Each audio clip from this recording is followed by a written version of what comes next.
dengan Mbak Santi ya? Iya. Senang bertemu dengan Anda hari ini. Jadi apa yang ingin Anda bicarakan? Begini Kak, saya tuh memiliki masalah kecemasan yang dimana itu sangat mengganggu kehidupan saya begitu. Kalau boleh tahu, bisa ceritakan lebih banyak mengenai hal itu? Seperti ini contohnya Kak, ketika saya melakukan sesuatu pasti saya akan merasa merasa apa ya, cemas terlebih dahulu. Dan itu mengganggu banget dalam keseharian saya ya, apalagi kan saya bekerja sambil kuliah. Nah dimana itu kayak saya tuh kalau apa ya mau melakukan sesuatu tuh cemas dulu. Oh, nanti takut salah nggak ya, gini nggak ya, ini bener nggak ya, atau gimana gimana gitu. Jadi kayak lebih mengedepankan kecemasan saya dahulu gitu loh Kak. Jadi tuh ya begitulah. Jadi apa yang biasanya Anda lakukan saat perasaan tersebut muncul?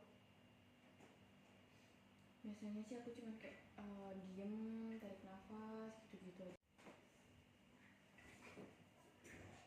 Jadi setelah itu apa yang menurut kakak itu ada momen tertentu atau situasi spesifik yang memicu perasaan tersebut muncul? Kalau itu ya Kak, yang paling sering tuh kalau di ruang sempit, itu aku merasa cemas juga. Terus ya kayak gimana ya, kayak memicu tuh karena kayak pola pemikiranku sendiri sebenarnya ya. Karena kan kalau kerja kan menurutku ya tekanan dari kerjaan itu harus benar. Kalau salah kan ya berakibat fatal pada pekerjaan, gitu-gitu aja sih Kak menurutku. Kalau menurut saya itu termasuk manusiawi. Pikiran menurut saya itu tuh termasuk manusiawi karena pikiran-pikiran seperti itu biasanya sangat kuat. Terus bagaimana jika kita mencoba memahami pola perilaku tersebut dan mencoba menentangnya agar perasaan tersebut bisa terkendali oleh kita? Boleh Kak, gimana ya caranya? Jadi gini, menurut saya kakak itu terlalu keras dalam diri Anda sendiri. Jadi segala sesuatu pekerjaan yang sudah kita lakukan itu merasa kayak udah sempurna belum sih, jadi kita takut salah. Padahal yang menilai pekerjaan itu kan kita sendiri, ya kan. Maksudnya jangan terlalu keras sama diri sendiri, itu nggak baik. Karena apa ya, misalkan nih kakak makan pekerjaan itu salah, ya kan. Kesalahan itu hal manusiawi kok, jadi jangan terlalu dibawa beban berat gitu. Misalkan kalau kakak salah kan Kak, menurut saya ya, tadi waktu konseling itu emang pasiennya itu memiliki kekurangan dalam mengelola emosinya, tapi mungkin boleh diberi solusi buat mengatasi itu kecemasan dia, bukan cuma kayak diberi gambaran kalau dia itu memiliki potensi diri. Jadi ya perlu dilihat juga kayak kelemahannya dia apa, kekurangannya apa dia, terus baru dinilai dan dikesimpulkan. Jadi titik masalah kecemasannya dia itu selama ini apa. Mungkin yang seperti dibilang pasien tadi itu kan dia kecemasannya itu di ruang gelap, mungkin di situ. Jadi mungkin aja dia pemicunya, dia bisa jadi kecemasan, bisa pekerjaannya bisa menjadi berantakan. Mungkin dia itu membayangkan sesuatu yang menjadi cemasnya itu. Jadi bisa jadi karena hal itu juga pekerjaannya bisa itu. Dan menurut saya juga jangan sering menggerakkan kursi dan fokus ke fokus ke pasiennya aja, dia cerita gimana. Kalau misalnya pasiennya nampak kebingungan, bisa lebih dijelaskan, penjelasannya udah bagus banget, udah detail, tapi mungkin lebih didetailkan soalnya kan pemahaman pasien terbatas. Itu aja sih. ya saya juga Ada apa ya, ada keperluan apa datang ke sini, ada yang mau diceritakan apa? Saya sedikit memiliki masalah interpersonal dengan keluarga saya dan kebetulan ayah kandung saya sendiri. Masalahnya itu bisa dijelaskan kayak masalah tentang apa, dalam hal apa? Jadi gini, jadi ayah saya itu kan menikah lagi, ya kan. Nah setelah hal tersebut, saya kayak saya merasa kalau ayah saya tuh udah nggak peduli lagi sama saya. Nah jadi saya berpikiran bahwa ayah saya itu lebih berfokus sama keluarga barunya dibanding dengan saya. Padahal kan yang jelas-jelas kan yang memiliki aliran darah yang kental itu kan saya dibanding keluarga barunya. Jadi seperti itu. Nah, jadi Kak Narin itu merasa terabaikan, jadi kayak merasa disisihkan oleh ayah Kak Narin sendiri. Ya, Tapi udah kayak mencari kenapa ayah Kak Narin tuh seperti itu belum, kayak misalnya ada alasannya apa, atau cuma melihat dari sisi pandang Kak Narin saja. kalau saya lihatnya dari sisi perilaku ayah saya ke saya. Jadi saya gak terlalu melihat permasalahan ayah saya tuh yang sebenarnya gimana. Saya hanya melihat perilaku ayah saya tuh ke saya tuh seperti itu. Contohnya kayak gak pernah nanya kabar atau apa seperti itu. Oh, masalah itu ya, berarti komunikasinya juga udah mulai jarang ya kalau Ya. misalnya udah tidak menanyakan kabar. Ya. Mungkin bisa dimulai komunikasi dulu, menanyakan misalnya basa-basi dulu gitu. Kalau misalnya emang nggak ada feedback dari ayahnya Kak Narin, baru Kak Narin boleh berpikiran seperti itu. Tapi mungkin aja di sana kan kita udah tahu sedang apa, ada masalah apa, jadi mungkin coba dikomunikasikan dulu kenapa sih bisa hubungannya itu merenggang gitu, dibicarakan dahulu aja gimana baiknya. Dan juga kalau misalnya merasa diabaikan, disisihkan, mungkin itu prasangka manusia aja kan, memiliki prasangka masing-masing, punya memiliki apa namanya pikiran masing-masing. Mungkin itu hanya pikirannya Kak Narin aja yang berpikiran seperti itu. Mungkin bisa dikomunikasikan dengan ayahnya Kak Narin gimana, nanti baru dicari kesimpulannya apa, cuma pikirannya Kak Narin yang seperti itu atau emang nyatanya yang seperti itu gitu. Apalagi yang Jadi ada lagi sebenarnya kan peran seorang ayah ke anak tuh besar kan ya, apalagi seorang anak perempuan, ya kan. Em, saya juga merasa kehilangan peran seorang ayah. Nah, saya bingung kan. Saya juga kan sebelumnya kan gak pernah komunikasi dengan nanya kabar, terus gimana, ada masalah apa gitu kan, saya nggak pernah nanya gitu kepada ayah saya. Ya saya bingung kan, saya yang kehilangan peran atau ayah saya yang kehilangan peran seorang anak, seperti itu. Nah, itu kan karena sebelumnya Kak Narin jarang bertanya kabar. Mungkin bisa dimulai tanya dulu kabarnya gimana, atau misalnya apa, tanya lagi apa, gimana keadaannya di sana. Dan juga kan kebetulan nggak serumah kan sama ayahnya Kak Narin, mungkin ayahnya Kak Narin juga di sana mikir nggak mau ganggu Kak Narin yang lagi fokus kerja atau fokus kuliah, mungkin pikirannya begitu. Dan Kak Narin mungkin bisa mengalah untuk berkomunikasi duluan ke ayahnya Kak Narin. Tapi kan ayah saya itu kan nggak ngechat saya duluan, masa saya ngechat duluan gitu. Ya nggak ada masalahnya sebagai seorang anak untuk memulai komunikasi duluan, apalagi itu kan ke orang tuanya. Ya.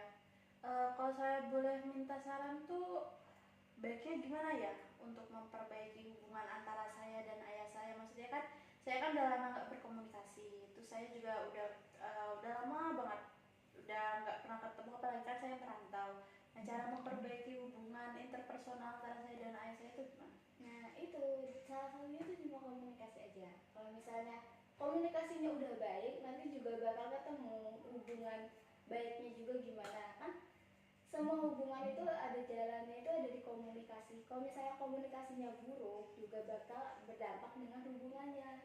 Jadi mungkin diawali dengan komunikasi, tanya itu kabar. Kalau misalnya Kak Nari masih merasa tetap diabaikan, boleh nggak boleh berpikiran seperti itu. Tapi kalau misalnya ternyata ayahnya Kak Nari welcome, kayak iya nak, ayah baik aja di sini, kamu gimana kuliahnya gini-gini, baru itu berarti cuma prasangkanya Kak Nari aja. Misalkan nih saya udah mengabari ayah saya, terus beliau nggak ada, maksudnya nggak ngebales lah, maksudnya nggak welcome, itu gimana? Nah kalau gitu mungkin bisa diselesaikan dengan secara ketemu langsung kalau misalnya ada waktu. Kalau misalnya nggak ada waktu, mungkin dibicarakan secara kekeluargaan aja. Kalau bagaimanapun itu kan hubungan orang tua, nggak baik kalau misalnya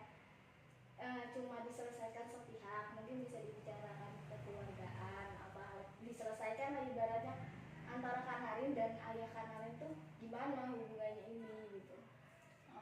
Berarti yang penting itu komunikasi ya. Berarti komunikasi dan Aku juga mengamati cara kerja kakak bagus, baik banget. Oke, makasih. Sedikit, kalau boleh sedikit saran dan koreksi ya kak. Iya. Kalau bisa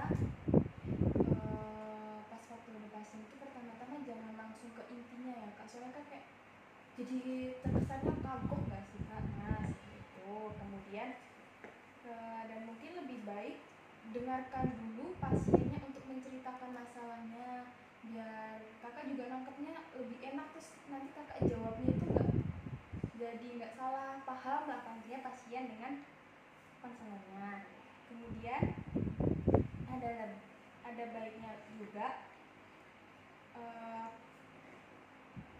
jangan itu ya kak, mau tusuk kakak tuh udah bagus, nah saran juga udah bagus, terus nanggepi pasien juga bagus, tapi sedikit sarannya tuh di ini ya kak, kakak tuh jangan langsung kayak merasa kakak itu udah tahu si masalahnya pasien, soalnya tuh bakal berdampak buruk banget bagi mentalnya juga kan, kayak kakak kan jadi kelihatannya lebih paham lah dan lebih mengerti kesalahan masalahnya pasien gitu sih kak. Tapi kakak udah bagus banget kok kak. Makasih ya Kak. Oke, terima kasih yang Kak Lelita, bener kan Kak Lelita ya, yang kemarin hubungin saya. Ya benar. Jadi gimana ya perjalanannya ke sini? Apakah menyenangkan atau gimana? Baik, cuma sedikit mendung aja Kak. Oh iya, emang cuacanya emang sedikit Iya, mendung Kak. sekali ya kak ya. Iya. Kakak kemarin mau mencoba untuk konsultasi ya? Gimana kak kabarnya sekarang? Apakah udah merasa baikan atau masih merasa mengganjal di hati? Udah sejauh ini baik kan sih. Suasana hati saya juga udah lumayan baik aja. Kak, gimana ya maksudnya kayak apa sih yang dirasain kakak sendiri waktu itu? Salah. waktu itu Langsung aja ya. Lanjut. Gimana sekarang yang dirasain? Saya cuma itu sih Kak. Kayak saya tuh kesulitan dalam menyatakan emosi saya. Maksudnya tuh kayak mungkin kalau misalnya orang-orang kan sedih itu tuh bisa cerita ke orang terdekatnya. Tapi kalau saya itu sistem itu cukup saya aja yang tahu, yang lain tuh cukup tahu bahagianya aja. Nah itu, dan saya cari tahu dari banyak kayak artikel gitu, itu bisa menjadikan kayak penyakit buat diri kamu sendiri kalau kamu menerapkan itu terus. Nah aku tuh kayak kesulitan buat gimana sih caranya biar kita itu bisa terbuka, biar kita itu bisa menceritakan semua yang ada gitu. Dan aku tuh kadang bingung mau ceritanya itu dari mana, dan nggak semua orang itu kayak bisa menerima, dan nggak semua orang itu dapet feedback yang baik. Nah kayak aku mikir daripada aku cuma bikin beban pikiran orang, jadi aku cuma menyimpan ke diri sendiri. Nah itu kayak aku mau tahu cara biar bisa menyalurkan emosi selain bercerita ke orang itu. Ada hal lain kah, ada kayak cara sendirinya kah biar kita itu gak terbebani sendiri, biar gak jadi beban pikiran terus merusak hari-hari itu juga, merusak pekerjaan, merusak kayak kuliah, dan merusak salah satunya kayak jam tidur, merusak pola makan dan sebagainya. Gitu. Kak, sebelum kita ke penyelesaian masalah ya, Ya. aku pengen tahu ya, kira-kira seberapa persen ya dari angka 1 sampai angka 10 kakaknya itu merasakan emosinya itu di angka berapa ya kira-kira? Emosi apa dulu? Kayak emosi kakak tadi bercerita bahwa kakak itu sulit banget menyalurkan emosi dan Ya. rasanya. Emosi yang kakak rasain itu kira-kira dari angka 1 sampai 10 di angka berapa ya? Antara 9 sampai 8. Sekali ya kak ya. Gitu. Terus apakah itu sangat mengganggu keseharian kakak ya? Ada kalanya mengganggu, ada kalanya juga kayak nggak terlalu aktif gitu sih. Nah, abaikan, tapi kadang kalanya kalau misalnya itu terlalu mengganggu bisa kayak bikin kadang bengong, kadang kayak buat ngapa-ngapain tuh males, itu sih yang merusak banget. Kakak punya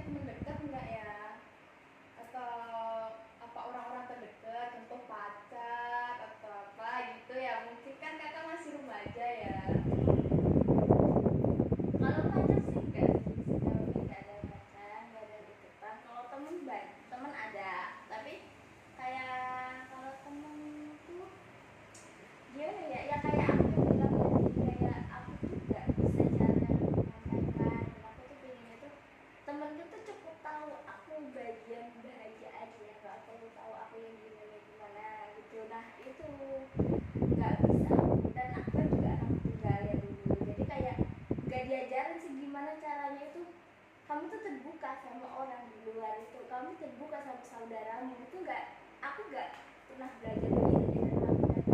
Aku juga cuma belajar itu cuma ke orang tua aku aja karena kan mereka yang ada. Jadi kalau misalnya sekarang udah merantau, jadi apa apa kalau misalnya mau adu ke orang tua, apa apa mau adu ke orang tua nggak enak gitu, nggak apa ya, nggak etis aja gitu kalau buat cerita apa apa masalah pribadi gitu. Jadi kayak itu. Gitu ya kak. Oke. Dari yang kedua dari kakak kayak suka menyalurkan emosinya.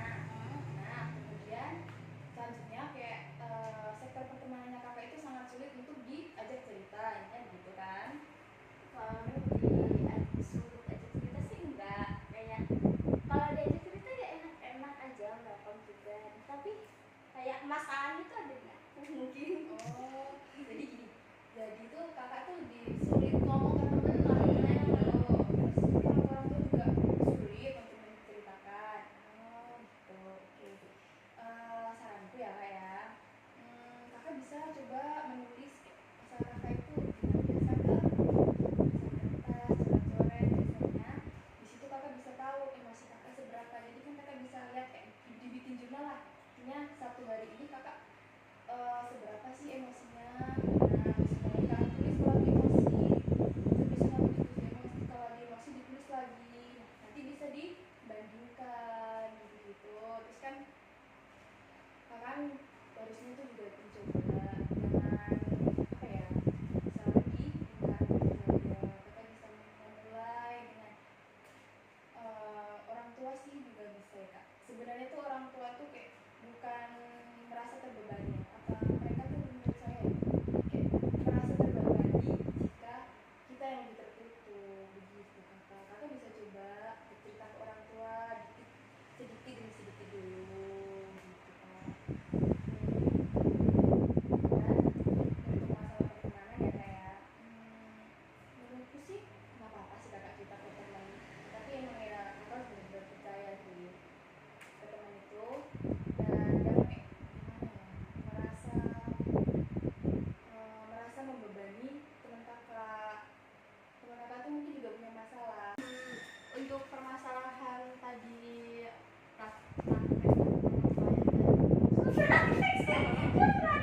Allah. dengan praktek kan Ya Allah. Oh iya, gue tuh kasihin aja kasihin. Lu praktek konseling tadi. Oh, konseling. Jadi untuk bahasan konseling antara Anda dan KM tadi menurut saya lumayan karena kan jambu itu tak masuk. Lah aku gak ngerti tuh rek, tapi itu dewe-dewe. Nah, Keten. jadi setelah konseling tadi saya ada yang bikin saya koreksi. Yang pertama itu Anda ngomongnya itu terlalu cepat atau terburu-buru atau langsung to the point. Terus yang kedua itu Anda tuh langsung cenderung memahami permasalahan klien tanpa tahu titik utamanya terlebih dahulu. Mungkin perlu kita mencari tahu dari